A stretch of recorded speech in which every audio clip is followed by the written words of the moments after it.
So this is Martha Bonetta, your friend of liberty here in the Commonwealth of Virginia and your guest host. I'm excited to have our next guest, Barbara Comstock, Congressman Barbara Comstock. Thank you so much for joining us this morning.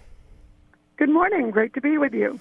I really appreciate you taking the time to be on the show, and I'm also particularly interested in talking to you about a couple of different things. One is, first of all, I want to thank you so much for everything you've done on MS-13 and the gang crisis that we have. And I was hoping you could tell our listeners, all the work you've put into to the legislation and the task forces and working with our president and Ivanka and the administration on getting this done. Sure. No, thank you. About a year ago, I first went on a ride-along with our Northern Virginia Gang Task Force because I had worked with them on these concerns.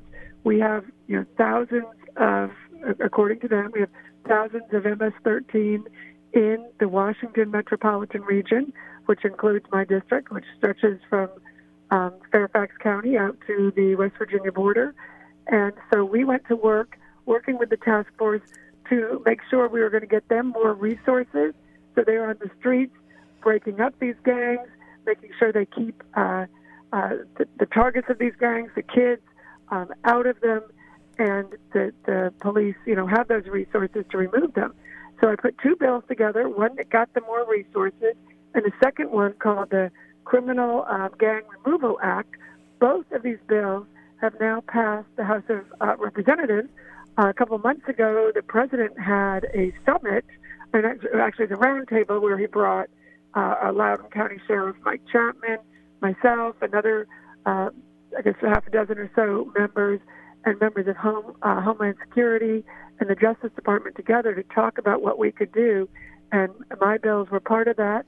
And I'm pleased to tell you this week that we were able to get totally finished the bill that's going to give the Northern Virginia Gang Task Force and other gang task forces more funding, more resources.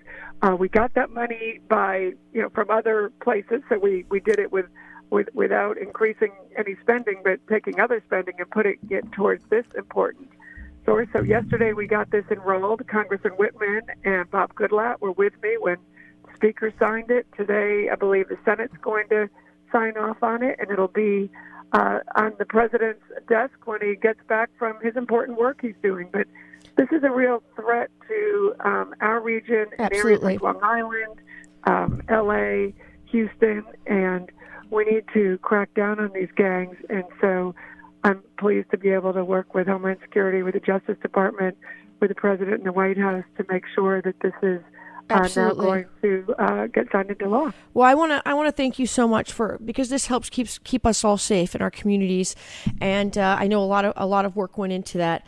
And the other bit of legislation you've worked on that's near and dear to my heart and to countless Americans all across our great nation is that we have a real opioid crisis, and it's here in Virginia. And I know you've been working really hard with this administration and with Ivanka, who's put so much of her heart into coming up with a plan to tackle this crisis that we're facing.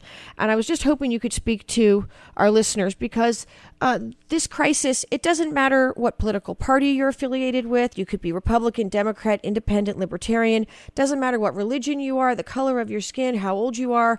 It really doesn't matter where you come from. This is a crisis that is affecting our country. And I know you've been working really hard on this, and I was hoping you could tell us a little bit about your legislation. Oh, sure. Sure. Yeah. No. Last year the president declared this a national health emergency. So he had a bipartisan group of legislators there from all over the country, governors, members of Congress. So I was pleased to be there, and we have passed dozens of bills to address this. Again, the president has made it a funding priority. So we have put those resources, into our localities, and that's part of the safety agenda. MS-13, they traffic in drugs. They're engaged in human trafficking. That's exactly right. When I was in the State House, I passed a bill to crack down on MS-13 when they were involved in human trafficking and drugs, and to increase the penalties. So you see us, in Congress working on this on a bipartisan basis, and I think, we want to make sure our sheriffs, again, my local sheriff is great on working on this, and we've actually had a reduction in deaths and incidents with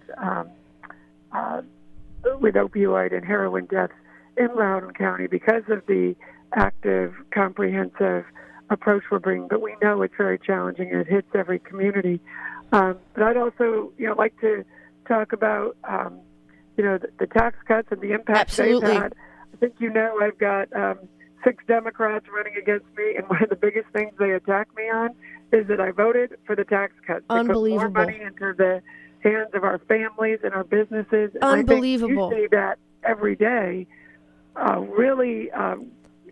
Families are getting that more money. They're able to invest in their kids. Absolutely. That $2,000 child tax credit that I worked so hard to make sure it was included in this package, and the tax cuts for our businesses. So you're seeing 3.8% unemployment, a record low for sort of a generation, 6.6 million jobs out there.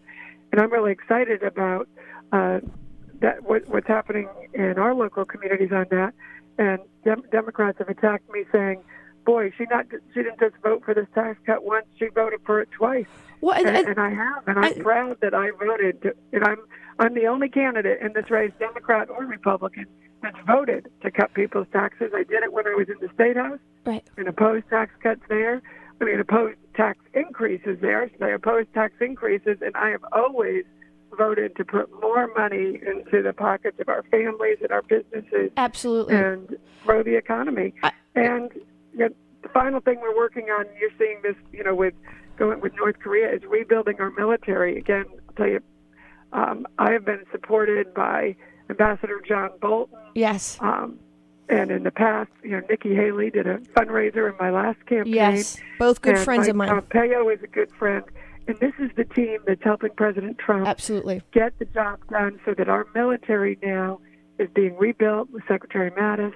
And we gave the President and Secretary Mattis the resources, so he now is in a strong posture to negotiate with Korea to, get out of the Iran deal.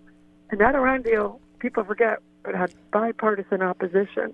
And so I'm proud that we have supporters like mine, John Bolton, who had an event just this year for me before he went in to help the President. And I'm proud we have that support. And we are, with the historic tax cuts, with rebuilding our military, we are back. You are. And, this historic Tax Cuts and Jobs Act, 90% of families are getting tax cuts due to lower tax brackets across the board. And a doubling of the standard deduction while maintaining the mortgage deduction. This is the most historic tax cut of my lifetime. And I travel all throughout the Commonwealth of Virginia.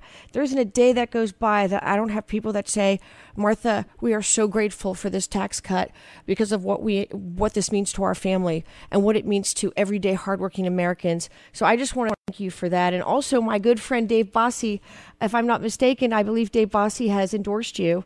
And, Dave Bossie has worked as a deputy campaign manager in 2016, but we've also worked together on many campaigns, and he did put out his endorsement too, and because he understands things like rebuilding the military, absolutely, historic tax cuts, battling MS-13, and I'm the only candidate in this race, Democrat or Republican, that has those kind of endorsements, trusted conservative leaders that we know, people like former Congressman Frank Wolf, George and Susan Allen, proud to have their support, Newt Gingrich and Dave and John Bolton and others.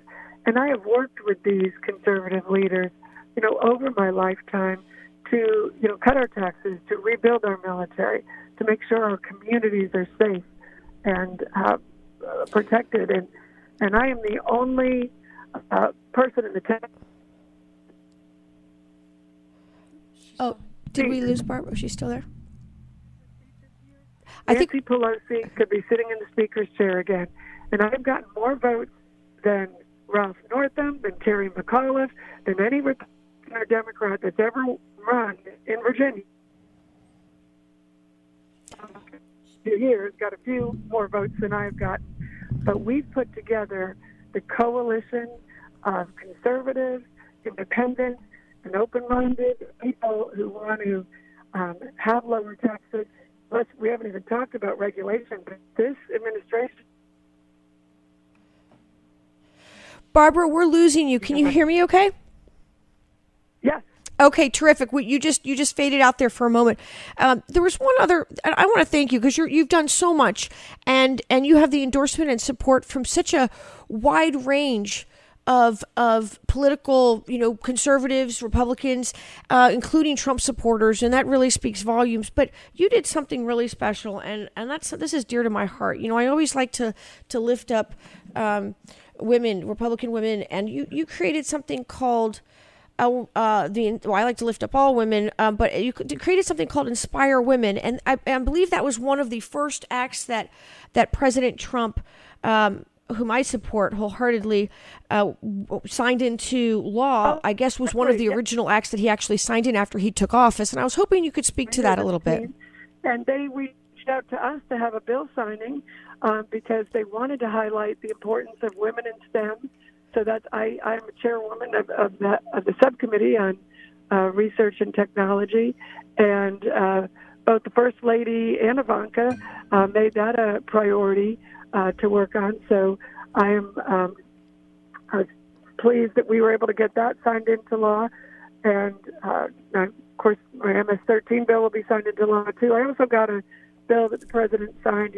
He's always been a strong supporter of our firefighters, and I got funding for our firefighters, again, without raising any deficits, but funding for our firefighters 6 years. And that's why in my last election, I had the support of our firefighters and our police, because I fought to make our communities safe and have these important coalitions and understanding the importance of working with them. Well, absolutely. And, this president is making America first time and time again.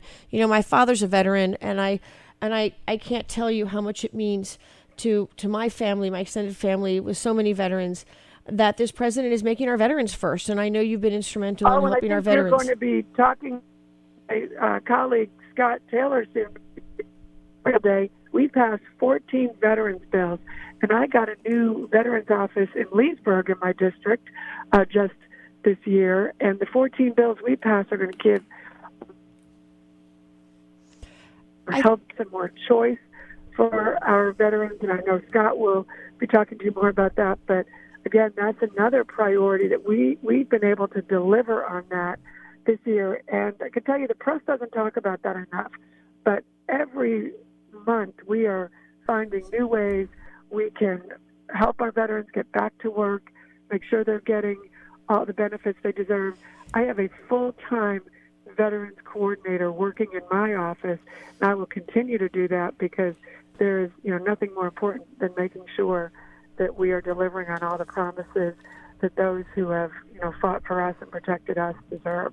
Absolutely, and I want to thank you so much for everything you do to support our president, to make America first, to make our veterans first, and for everything you do for the Commonwealth of Virginia.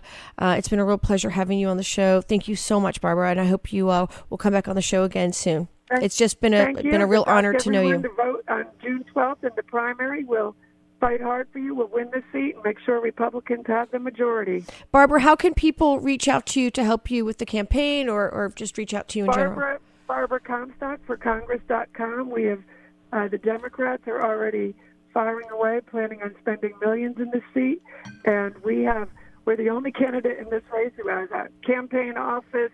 There's actually 3 of them up and running, ready to take on the battle and hold this seat and make sure we can continue to fight to keep your taxes low, rebuild the military, protect our veterans, and public safety in all of our communities. Oh, I love everything you just said. Thank you, Barbara. Thanks so much. Thank you.